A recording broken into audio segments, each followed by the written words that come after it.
Graça e paz, tudo bem? E aí, como é que vocês estão? Já estão preparados aí para a celebração do Ano Novo?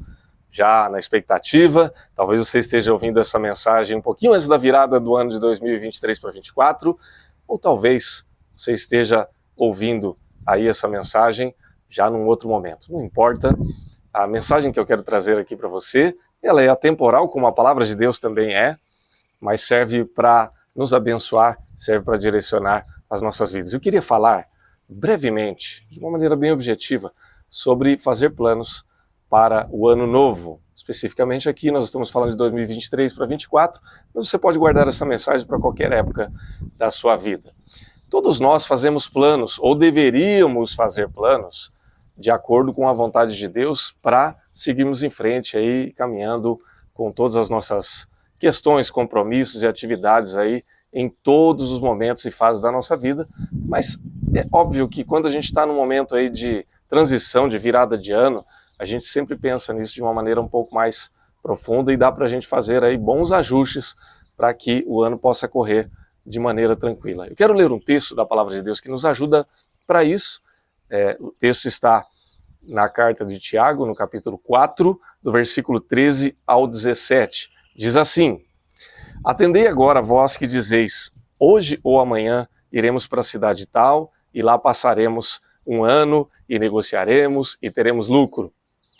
Vós não sabeis o que sucederá amanhã. Que é a vossa vida? Sois apenas como neblina que aparece por um instante, e logo se dissipa. Em vez disso, devias dizer, se o Senhor quiser, não só viveremos, como também faremos isto ou aquilo. Agora, entretanto, vos jactais das vossas arrogantes pretensões. Toda jactância semelhante a essa é maligna. Portanto, aquele que sabe que deve fazer o bem e não o faz, nisso está pecando. Vamos orar? Senhor, nós queremos te agradecer pela tua palavra, ela é viva, poderosa e eficaz. Que por meio dela e pelo teu Santo Espírito agora, sejamos abençoados e instruídos. Em nome do Senhor Jesus. Amém. Bom, quando nós lemos o texto da Palavra de Deus, nós ficamos com algumas dúvidas, né? Será que é certo, é lícito que eu faça planos e que eu pense no dia de amanhã, vou fazer isso, vou fazer aquilo? Depende da maneira como você entende a Palavra de Deus. Em nenhum momento nós somos proibidos de fazer planos ou de pensar coisas para o futuro. Muito pelo contrário. Provérbios, por exemplo, no capítulo 16, do verso 1 ao 3, diz assim: Ao homem pertence os planos do coração. Ou seja, Deus nos fez com a capacidade de pensar, de sonhar, de fazer planos. Nosso coração, as nossas emoções. A gente pode fazer, pertence a nós. Mas também traz um alerta, uma advertência. Diz assim: Mas do Senhor vem a resposta da língua. Todos os caminhos do homem lhe parecem puros. É a forma que a gente enxerga. Para a gente está tudo bom. Mas o Senhor avalia o espírito. É Deus quem vai mediar no nosso coração, nas nossas emoções, no nosso espírito, aquilo que deve ser feito da melhor maneira possível, aquilo que nós devemos ou não ter como planos para a nossa vida.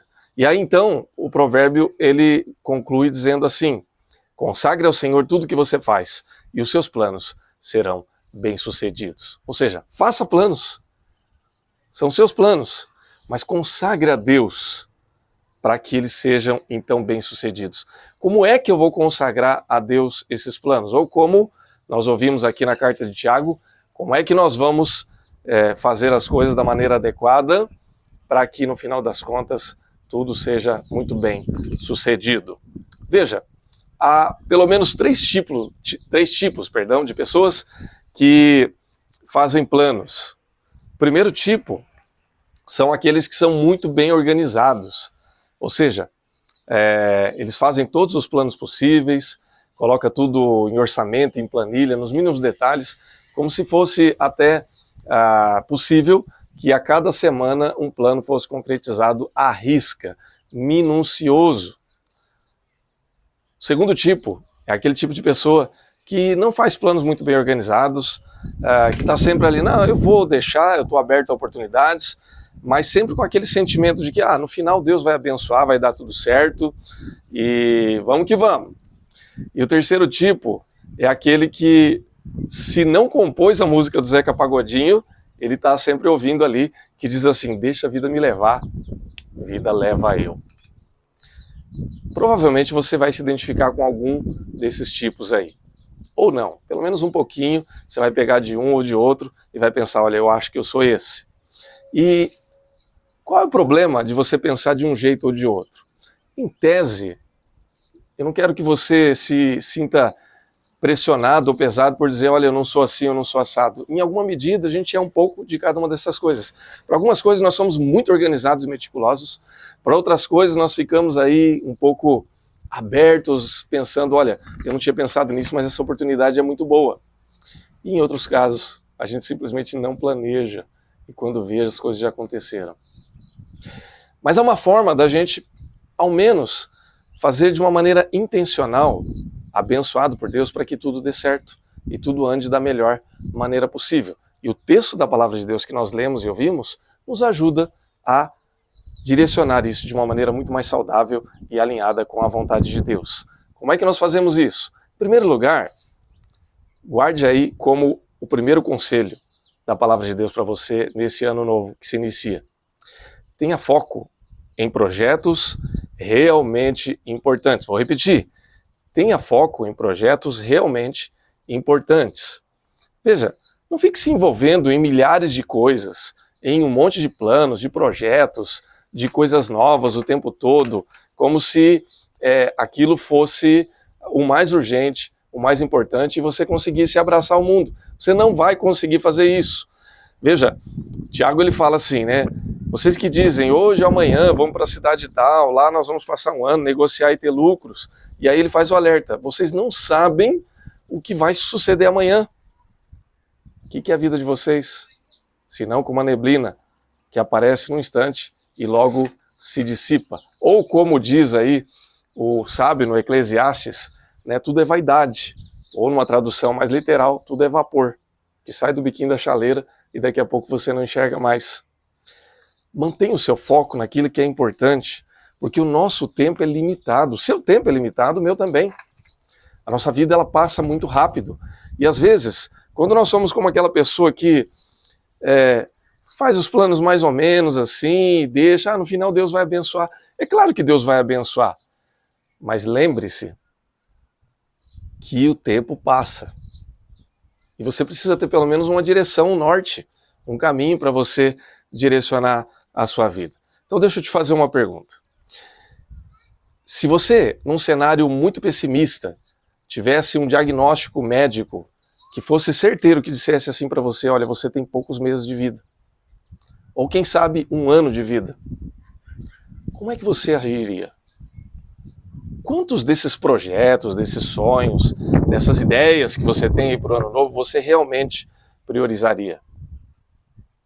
Eu acredito que a maior parte desses projetos você olharia e diria assim: isso não é tão importante, isso não é tão relevante, porque eu tenho pouco tempo, eu não vou ter tempo para fazer todas essas coisas. E aí você ia começar a cortar, e talvez, se você for sensato, você vai realmente olhar para essas coisas e dizer assim: olha, deixa tudo isso aqui de lado e deixa eu focar naquilo que realmente é importante, porque eu tenho pouco tempo. Veja, eu acredito que a maioria, a imensa maioria das pessoas que estão me ouvindo aqui, elas não têm esse problema. Você não tem nenhum diagnóstico aí de que você vai ter pouco tempo de vida, você não tem, eu quero crer assim, né? Mas independentemente de você ter um diagnóstico pessimista ou não, você não tem certeza de quanto tempo você tem de vida. Eu não tenho, você também não tem. Olha para o ano que já passou. Quantas pessoas que você conhecia que estavam com você e não chegaram até o final do ano. Eu não estou trazendo isso como uma palavra de pessimismo ou como terrorismo para você, muito pelo contrário. Eu quero que você viva muitos anos, e eu também quero viver, felizes, agradáveis, mas lembre-se que o seu tempo nessa vida é limitado. Então não perca tempo. Não jogue fora, não desperdice o seu tempo com projetos inúteis, ou com projetos que até são importantes, relevantes, mas não precisam ser colocados agora. Tem coisa mais urgente. Ou com projetos que talvez não sejam para você. Eles são importantes, são legais, mas é para outra pessoa. Então comece a refinar. Uma dica, faça uma lista de tudo aquilo que você acha que é importante para esse novo ano. Pode colocar tudo que você quiser. Depois que você colocou, começa a olhar e vai refinando, tirando, isso aqui é para agora? Isso aqui é viável? Isso aqui está no meu alcance agora? Se não for, vai tirando, vai cortando. Depois que você fizer esse corte, aí você olha para o espelho e pensa assim, se eu tivesse apenas poucos meses de vida, quais desses projetos realmente seriam importantes e relevantes e eu conseguiria alcançar nesse curto espaço de tempo? E aí você corta o resto e fica só com o que sobrar. Pode ter certeza que o que sobrou é o que é realmente importante para a sua vida, isso vai te ajudar muito. Amém? Segundo lugar, o segundo conselho, lembre-se que Deus está sempre em primeiro lugar. Vou repetir, lembre-se que Deus está sempre em primeiro lugar. Primeiro lugar. Veja, talvez você não esteja colocando Deus em primeiro lugar nos seus planos e projetos. Se esse não for o caso, corrija agora, porque Ele está. De um jeito ou de outro. Se você entender isso, sua vida vai ficar mais fácil. Se você não entender, você vai daqui a pouco compreender que Deus é quem dá a última palavra sempre. Por isso que Ele está sempre em primeiro lugar. Veja que Deus não tem compromissos com planos e projetos vazios. Olha só, quando Tiago ele fala lá no versículo 15, é um conselho. Em vez disso, deverias dizer, se o Senhor quiser, nós viveremos como também faremos isto ou aquilo, e se a gente agir de maneira contrária, ele vai chamar aquilo de jactância, arrogante pretensão. É um alerta para que você e eu possamos entender que qualquer coisa que a gente fizer, e a gente pode fazer, nós já falamos anteriormente que Deus nos permite fazer planos, ele vai dizer assim, que todo plano, ou nós vamos entender dessa maneira, que a gente vai fazer, a gente vai trabalhar, mas quem vai regar e quem vai dar o fruto é Deus. E Deus só vai gerar fruto naquilo que realmente é importante para a nossa vida, Ele sabe. E a gente precisa aprender também a saber. Ele não tem plano e projeto e compromissos com nenhum tipo de plano vazio. Com tudo aquilo que não vale a pena. Veja, nós conhecemos a história de grandes figuras históricas aí, figuras bíblicas, que andaram num outro caminho, achando que poderiam fazer os seus próprios projetos e sonhos e se deram mal. Nós temos, por exemplo, a história de Saul, primeiro rei de Israel, constituído rei, que durante um tempo ele até caminhou bem, mas depois que ele começou a andar sob seus próprios projetos, suas próprias ideias, e não considerou mais a vontade de Deus, não foi mais submisso, não quis ouvir a voz de Deus, a sua vida se tornou um inferno. E o seu reinado se tornou um inferno. Até o ponto em que ele ficou doente, ficou louco e acabou morrendo e perdendo o seu reinado. Nós temos a história de Herodes também.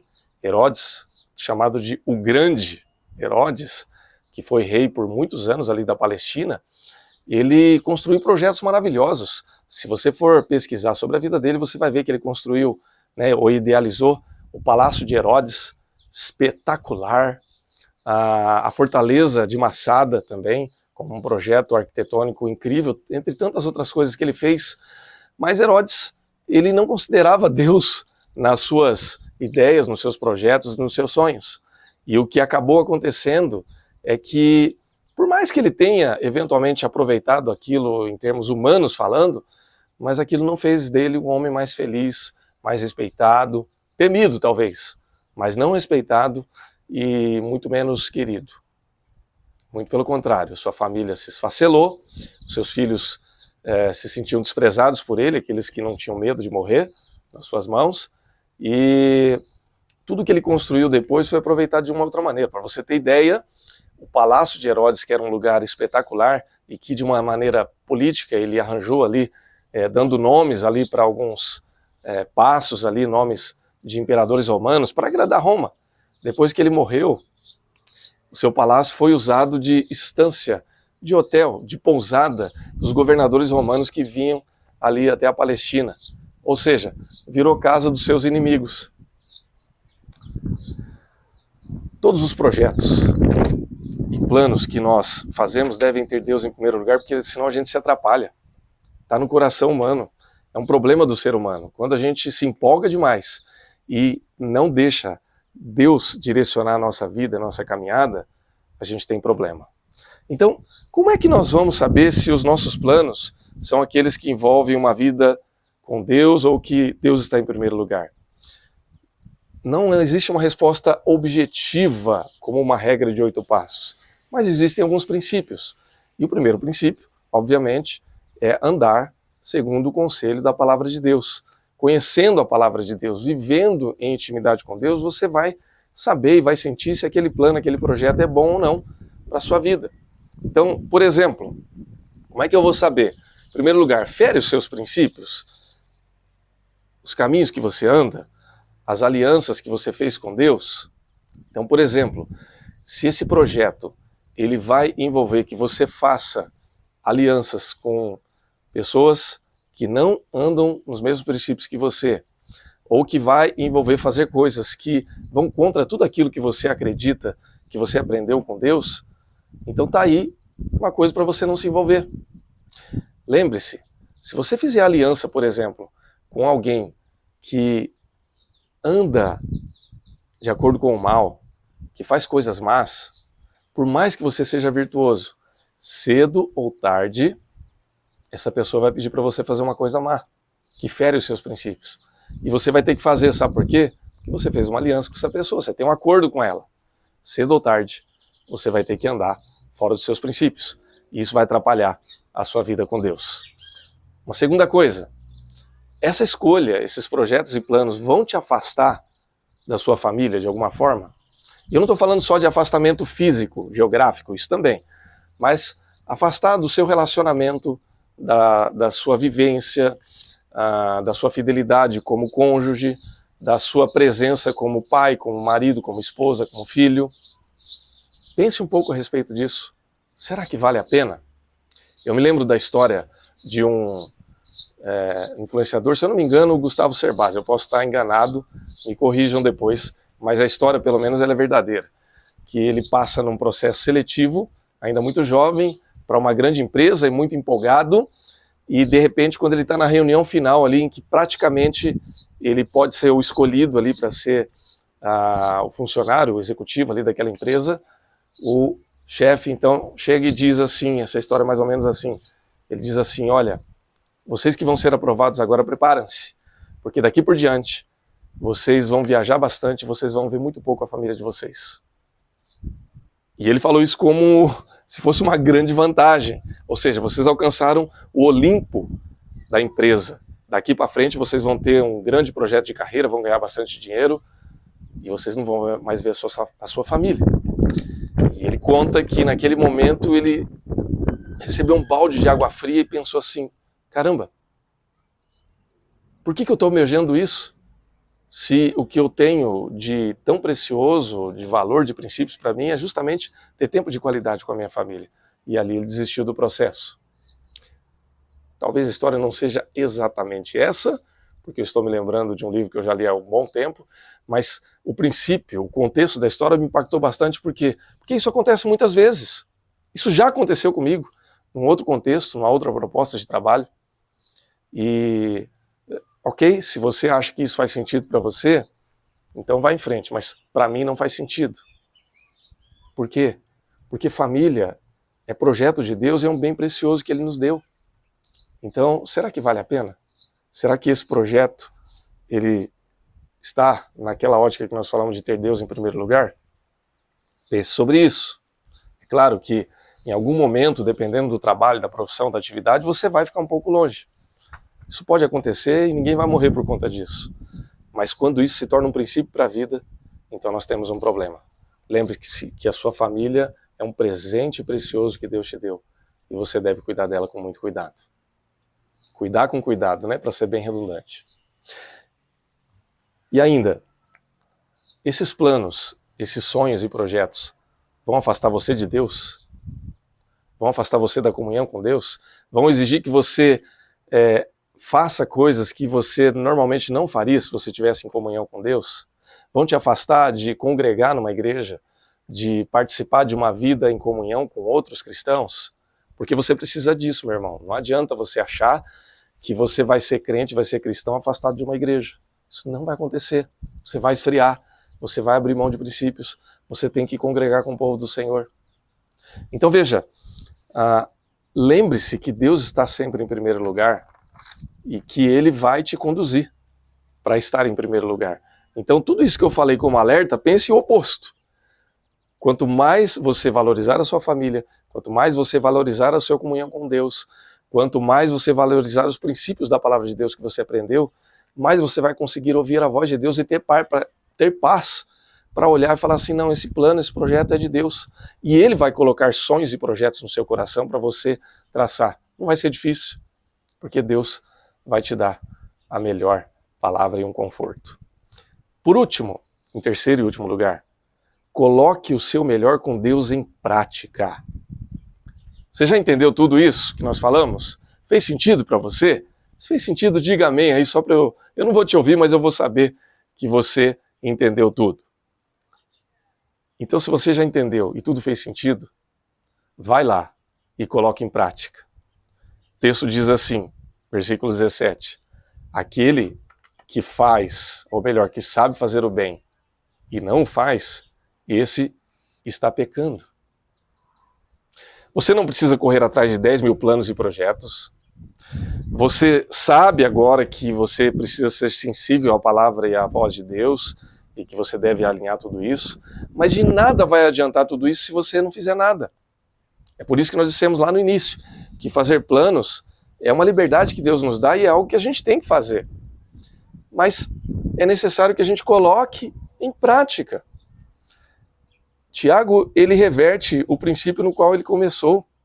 Nada mais prejudica a nossa vida do que dons, talentos, impressões que são desperdiçadas. Você tem talentos incríveis, você tem dons incríveis, você já aprendeu muita coisa na vida, com Deus, na igreja, no seu trabalho, estudando, observando as outras pessoas, ganhando experiências. Você já é plenamente capacitado para ser muito feliz e abençoado com Deus, independente do seu contexto. Vai ter que trabalhar, vai ter que dar um duro, vai ter que talvez passar por alguns dissabores, mas isso é parte da vida. Mas você tem que ir em frente. Você tem que colocar em prática tudo aquilo que você aprendeu. Lembre-se do que o apóstolo Paulo diz para Timóteo, seu discípulo, lá em 1 Timóteo 4,14. Meu filho, não negligencie o dom que Deus te deu. Aquilo que você recebeu por profecia, aquilo que o Espírito Santo te investiu como capacidade. Vá em frente e siga adiante. Meu amigo, minha amiga, meu irmão, minha irmã, não seja como a música do Zeca Pagodinho, é uma poesia divertida da cultura popular brasileira, mas não seja assim. Não deixe que a vida simplesmente te leve, senão você não vai fazer nada. Traçou planos, refinou, viu aquilo que era mais importante, está em consonância com aquilo que você conhece da palavra de Deus? Então, siga em frente. Faça, execute, coloque a mão na massa, trabalhe duro e confie no Senhor. Ele vai te abençoar, Ele vai te ajudar até a realinhar aquilo que não está dando certo. Ele vai falar ao seu ouvido, ao seu coração, quando as coisas precisarem de um ajuste. Mas Ele vai te abençoar. Mas Ele só vai te abençoar se você der o primeiro passo. Você imagina como seria o povo lá de Israel quando sai do Egito se eles não dessem o primeiro passo? Se eles não colocassem os pés ali na beira do mar, esperando que Deus abrisse o mar. Eles precisavam atravessar. Eles precisaram atravessar o deserto. Eles precisaram conquistar a terra prometida. Mas eles chegaram lá. Assim como tantos personagens bíblicos, assim como o nosso Senhor Jesus Cristo, que deu o primeiro e maior passo. Ele estava lá na glória. E Deus tinha um plano maravilhoso de salvação para a humanidade, plano de amor. E o passo que Deus deu foi se encarnar ao mundo para ser um com os homens, mas chamado Filho de Deus. Ele andou entre nós, ele executou o plano, ele colocou a mão na massa, ele pagou o preço mais pesado que alguém poderia pagar, que era ser crucificado e assumir sobre si os nossos pecados e as nossas dores para que nós tivéssemos salvação. E por isso é que hoje eu estou aqui falando com você e trazendo essa mensagem nesse dia, nessa tarde, nessa noite, quando você estiver ouvindo. Amém, meu querido? Coloque a mão na massa. E assim, que Deus te abençoe, que você tenha um ano poderoso na presença de Deus, com muitas realizações, com muitos projetos, com muitos sonhos. Não desperdice seu tempo. Faça planos em comunhão com Deus. Coloque a mão na massa e você vai ser muito abençoado. Deus te abençoe, em nome de Jesus.